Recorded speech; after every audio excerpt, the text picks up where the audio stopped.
This week we played a couple of Super Mario Lands. Super Mario Land was released in 1989 for the original Game Boy. It marked Mario's first portable adventure and a bold experiment, unless you count those Game and Watch games, I Pretty guess. long. But yeah, a bold experiment for Nintendo's flagship hero, developed by Gunpei Yokoi's team rather than the main Mario staff. The game takes Mario far from the Mushroom Kingdom to the strange new land of Sarasala Land. I don't know how to Sriracha Land. Sarasala Land. That's the land in Super Mario Land, where he must rescue Princess Daisy this time from the alien tyrant Tatanga. Tatanga needs a comeback. Despite its tiny screen, Super Mario Land feels ambitious. Familiar platforming mixed with unexpected twists, including submarine and airplane shooter levels that break up Yeah. traditional run and jump formula. The physics are looser than later Mario games. The enemies are a little bit bizarre, and the world themes range from ancient ruins to Easter Island inspired landscapes. It gave the game a unique, offbeat charm. While it may feel simpler and stranger than its counterparts, Super Mario Land laid the groundwork for Mario's portable legacy and introduced Princess Daisy to the series. It's a compact, quirky classic that proved Mario could thrive anywhere, even in the palm of your hand. So, what do we think of Mario Land, guys? It looks way different You guys, if you played on the original hardware. It does. Yeah, the green screen shading of it all. mm, oh yeah. Us. Well, also because of just the way it takes up the full screen too. I feel like I don't know, there's just something about the resolution that looks different when you play it on Nintendo Classics, even though it is the correct aspect ratio.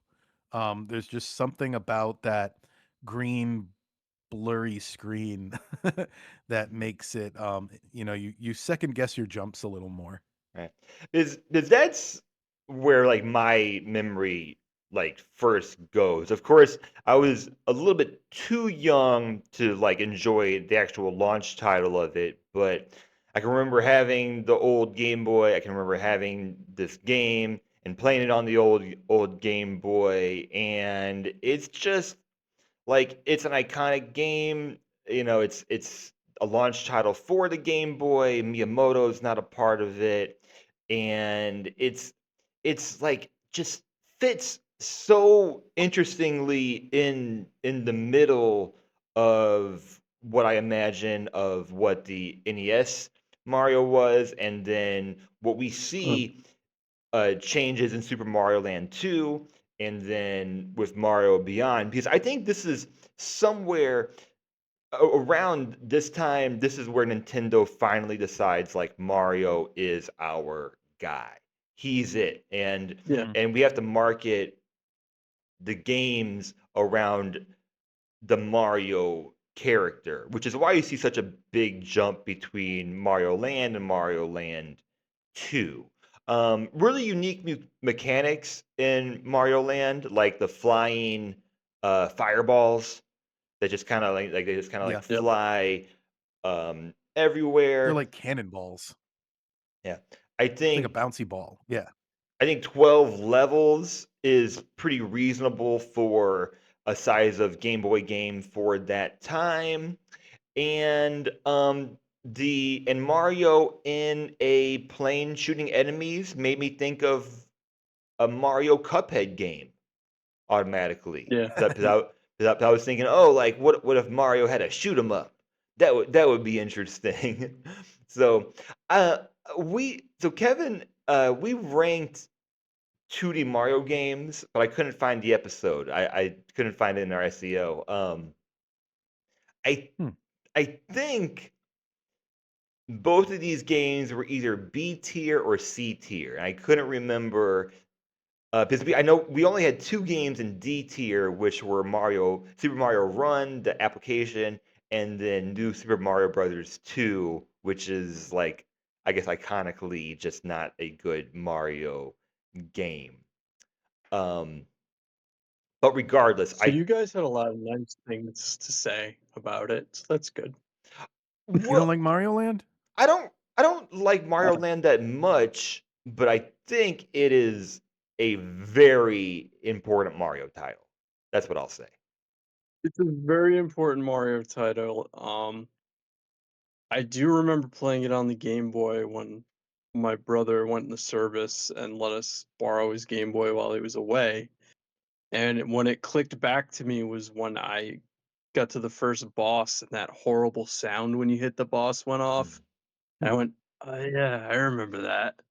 But yeah, I don't have a lot of nice things to say about it. I feel like the platforming is you have to be precise to the point of insanity on it. Mhm. And when Yeah, you everything miss, is like landing on the head of a pin, kind of. Yes, especially when yeah, you're playing so it on when you original miss, hardware. Yeah, yeah, you miss, you just plummet, and that kind of got obnoxious to me. Uh, we I have don't know. rewind now at least. I, I, so I utilize rewind because I beat both of these, and I, I liked the bosses. Those reminded me of Mario Brothers 2, and I liked the vehicle parts. But I just was really forced myself to get through it, and it's not, you said it's 12 levels, but I didn't have a lot of fun with it, and it's more of a, I get the importance, but in my opinion, it's one of the worst 2D Mario games I've Probably played true. ever. It's probably true. Yeah, There's I actually agree. there's no Miyamoto, and uh Mario Land 2 is much better, and I think Mario Land just lacks that Mario charm that we see consistently with Mario games after this, honestly. Like I think Mhm. they really locked in that Mario character, and maybe it is the Miyamoto factor. I really don't know, but it seems like It without could Miyamoto, they be took a lot of risks in this one.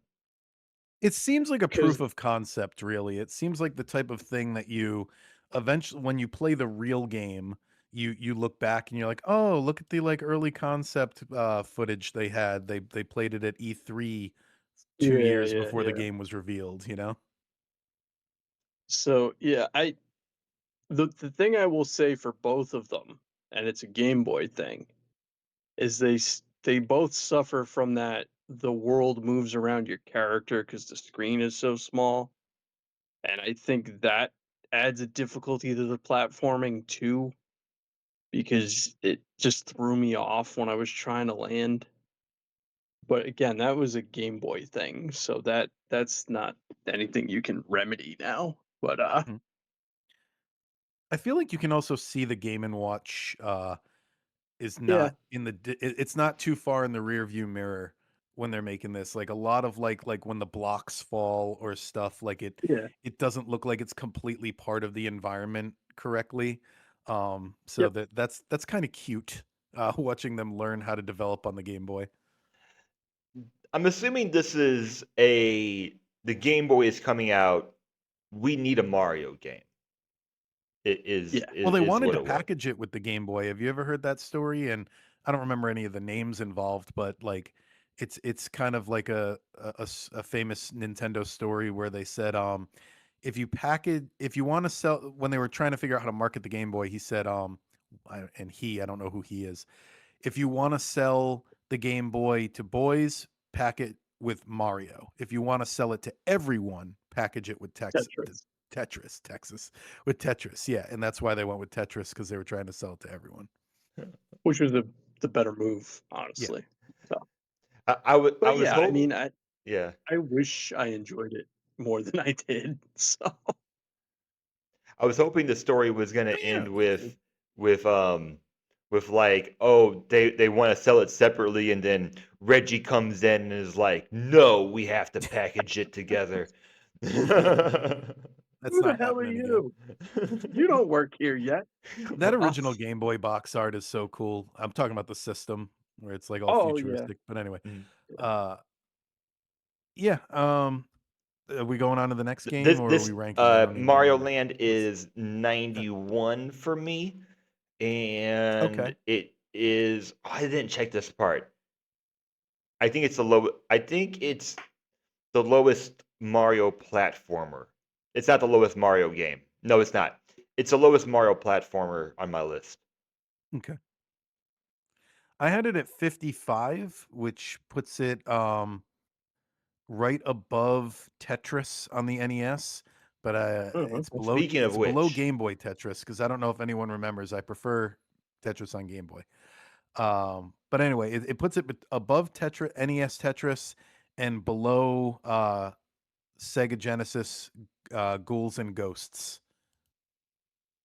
so I don't know where it puts it as far as company, but it's at 154. Okay. It did not fare well for me. It has me nervous about the Donkey Kong lands. I'll we put it were that really mixed. way. We were really mixed My Game on Boy this one then. Tetris is 23, by the way, if anybody's wondering. I like it a lot more than the NES version. So Okay. Um, Super Mario Land 2: The Six Golden Coins, released in 1992 for the Game Boy, so plenty of years between 89 and 92 to develop a Mario game.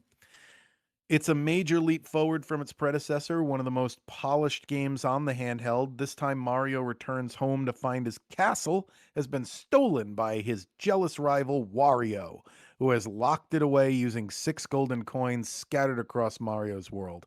Unlike the first Mario Land, the sequel feels much closer to the console Mario experience. The controls are tighter, visuals are larger and more expansive. The level design is more varied, innovative. Each themed zone feels like, you've got like Pumpkin Zone or Mechanical Zone or Space Zone. They have a theme.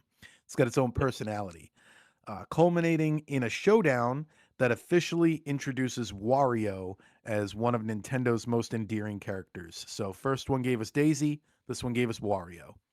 With its improved gameplay, memorable worlds, and strong sense of identity, Super Mario Land 2 helped define what a portable Mario could be. It's not just a follow up, it's a statement and one that Game Boys stand out and one of Game Boy's standout platformers. I remember the marketing for this one a lot. Yeah, the They Wario really face. Ooh. Yeah, they really pushed 6 golden coins. I remember that. Mario Land, Super Um, Mario Land. this Oh, wait, that one was the fared next one. better for me. mm, So, my only negative was I sometimes had trouble distinguishing the background from the platforms I had to land on, Hmm. but that was the sure. only issue I had with it. I love that it has level select and, like, an overworld, but you could go to the worlds in any order. Obviously, Pumpkin Zone was my favorite, but I like the macro world that was like a throwback to the giant world in Mario Brothers 3. Yeah, Pumpkin Zone Where is a Mario Land where a character has a knife in his head. I don't think you're ever going to see that Yes, again. yes, it is. I thought all the boss fights were fun, and that's not easy to do in a platformer, in my opinion. So they were all fun. I beat this one too. This I would play again. So there was really just again because of I'm guessing because it's a Game Boy game where I'm like, haha, and then I went down a hole and went, oh, that's the background. Oops. So, Mm. That's pretty common of the era. I feel that way with a lot of platformers. Yeah, Oh, I've keeping always. it in theme with this week, there's a Lego level in in it, which we're talking about Legos. They're not actually Legos. They're Nintendo's toy ripoff version of them that they're they had. But yeah, legally distinct yep, Legos. Yes. There was also Lego items in the Animal Crossing update. But anyways, yeah, I always thought yeah, this. yeah. It's all over. I always Yep. thought that Yep. this It's game was, yeah, it's a solid Mario game, and the sprites make all the difference in this one. And speaking of knives in your head, was Miyamoto a Friday the 13th fan? Anybody know? Because maybe. they do have a specific enemy in this game that I looked and I don't think ever shows up in any other Mario game. And it's the ones with the guys in they have like a Jason mask and they have a Yes. Yeah. Yeah. and they have like a knife Yep. in their head. So Like, I don't know, maybe he's a I, big Friday the 13th guy. I mean, Could be. he's a movie guy, isn't he? So I just was wondering, like, it would fit that sort of would kind of fit that time period, I guess. I mean, it was around, Who it knows? was like, That could have been the entire inspiration for the sequel. Is he was watching the Friday the 13th and went, "Wait, I know what we can do," and then it turned into this. love it. I don't I love Yeah, he it. said he was watching Jason Takes Manhattan, and he was like, "I want Mario to jump on that guy." But it did work though. Six Golden Coins is the fifth best-selling Game Boy game of all time, over 11 million sold. For a sequel to a game like this, absolutely, and for a handheld system too, just absolutely killed it on this one. This game sold Mhm. extremely well. Uh, so yeah, I just think it's a really, really solid Mario game. The platforming, the mechanics are all they all feel better in this one as well.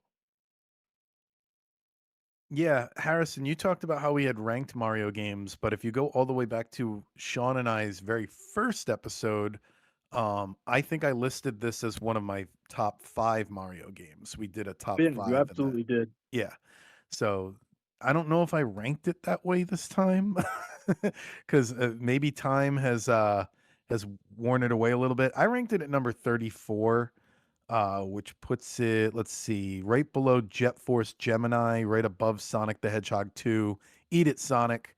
I would rather play 6 golden coins than you. I know that's a hot take.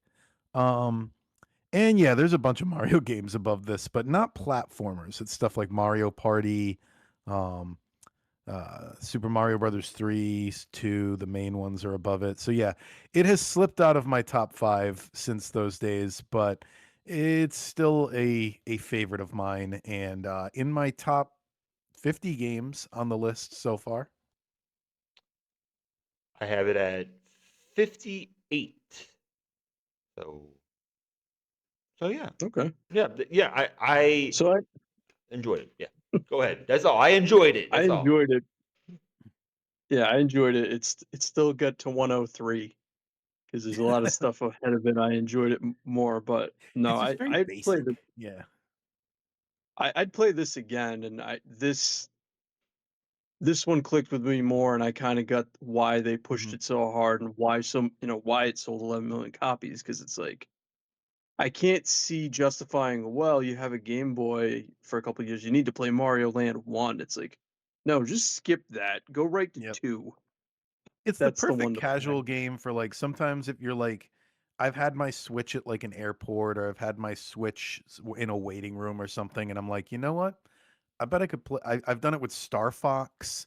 There's a few of these games where you can beat in like an hour, and I'm like, you know Yeah, what? I bet I could do a full run of 6 golden coins right now, and you just do it. I think I like that you can pick the worlds in any order you want, so you could be like, "Well, I'm gonna do them in this order this time." I Hmm. just kinda went in a loop because I didn't realize Space World was a world until I figured the first level out and went, "Oh, alright, there is more." But, Yep. yeah, I don't know, I thought it was a really solid, impressive game for a Game Boy game.